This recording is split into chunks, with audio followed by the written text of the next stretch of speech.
Service weather radio warning alarm for the KDO 94 listening area of northeast inland Ohio.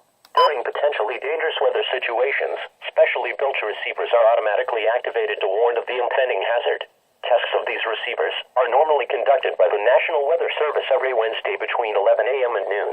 When there is a threat of or existing severe weather in the area, the test will be postponed until the following day.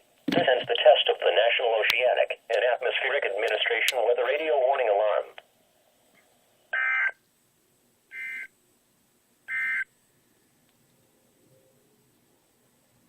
This is Noaa Weather Radio, KDO 94.